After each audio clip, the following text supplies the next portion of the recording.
Чыноўнікі адказалі пра магчымае павышэнне пенсійнага ўзросту. ДАІ ўзмацніла кантроль на дарогах, а Расія кантроль на мяжы з Беларуссю. Пад Асіповічамі заўважылі вялікага мядзведзя, а 10гадовы хлопчык перадаў рэкордную суму махлярам у Менску. І сур'ёзнае папярэджанне ад сіноптыкаў на заўтра. З вас падабайкі і каментары, калі бяспечна. Мы пачынаем праграму «Белсат онлайн». ДАІ ўзмацняе кантроль за кіроўцамі, якія карыстаюцца мабільнымі тэлефонамі за стэрном. У ведамстве нагадваюць, што нават кароткая размова падчас руху можа прывесці да сур'ёзнай аварыі і паставіць пад пагрозу жыццё іншых людзей. Паводле правілаў дарожнага руху карыстацца тэлефонам за стэрном забаронена, калі вы не ў слухаўках.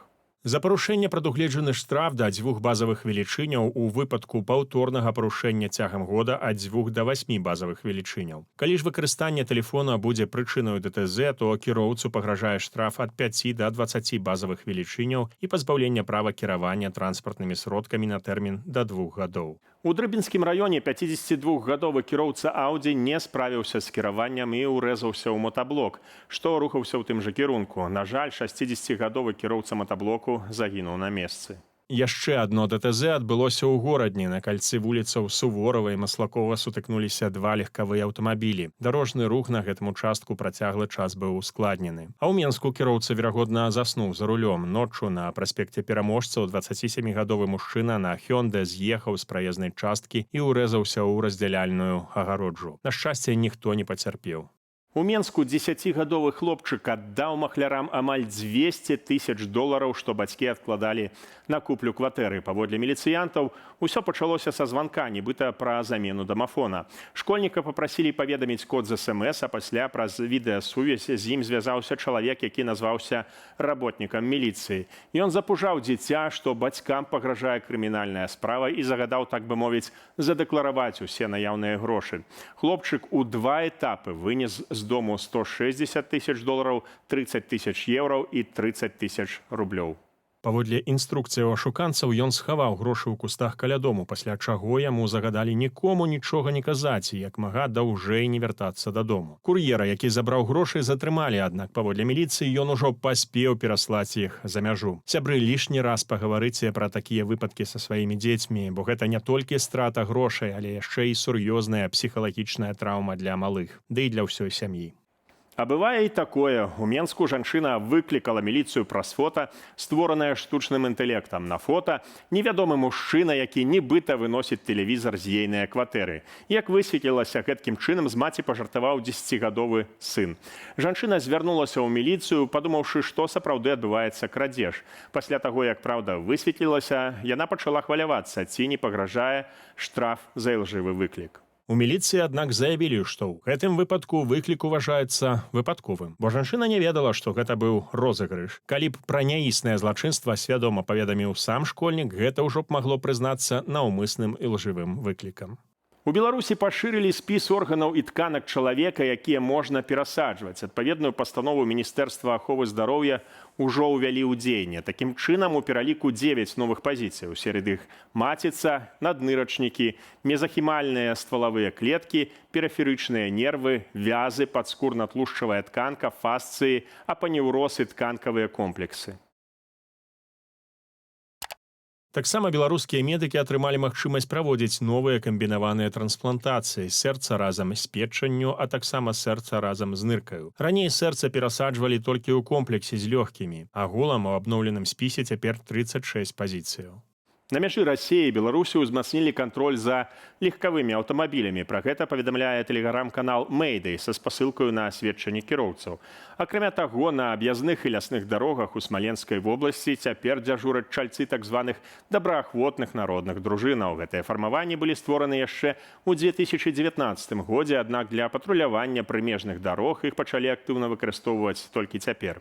Паводле інфармацыі праваабаронцаў, напрыканцы ліпеня каля расейскага пункту пропуску Красная Горка беларускія аўтамабілі спынялі для дэталёвага нагляду. Мытнікі выгружалі рэчы з багажнікаў, раскладвалі іх проста на ўзбочыне і старанна правяралі. Раней на гэтым кірунку найперш наглядалі мікрааўтобусы, якія вярталіся пасля закупаў на маскоўскім рынку Садавод.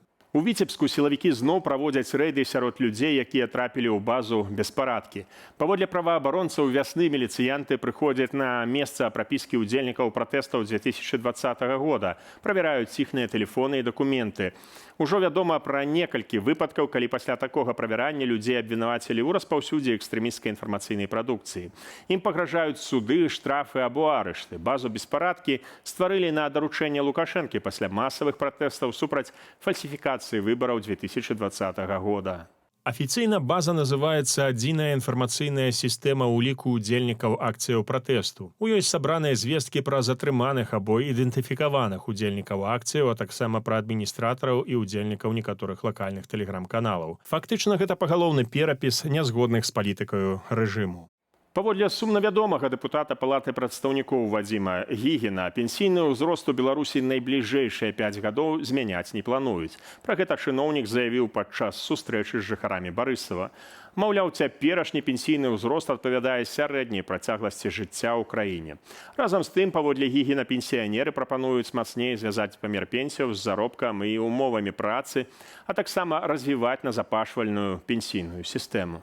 Гігін таксама распавёў, што за першае паўгоддзе ВУП Беларусі вырас на 1,5%. Пры гэтым галоўнай перашкодаю для хуткага росту заробкаў ён назваў, што б вы думалі, нізкую прадукцыйнасць працы работнікаў.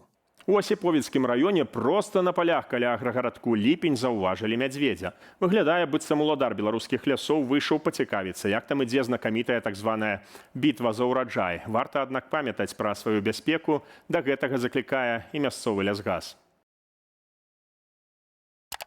Людзям раяць не хадзіць сам адзін да ўскрайкаў палёў і ў лес пазбягаць высокай травы. Калі сустрэча са зверам усё ж адбылася, не варта падыходзіць да яго ці спрабаваць зрабіць фота. Лепш спакойна адысці, пры гэтым не паварочвацца да яго спінаю. Апошнім часам мядзведзя ўсё часцей бачаць у розных рэгіёнах Беларусі. Адмыслоўцы звязваюць гэта з ростам папуляцыі, а таксама са змяненнем іх натуральнага асяроддзя праз высяканне лясоў. Ну і быць уважлівымі ды выконваць адпаведныя парады варта, канешне ж, не толькі з мядзведзямі.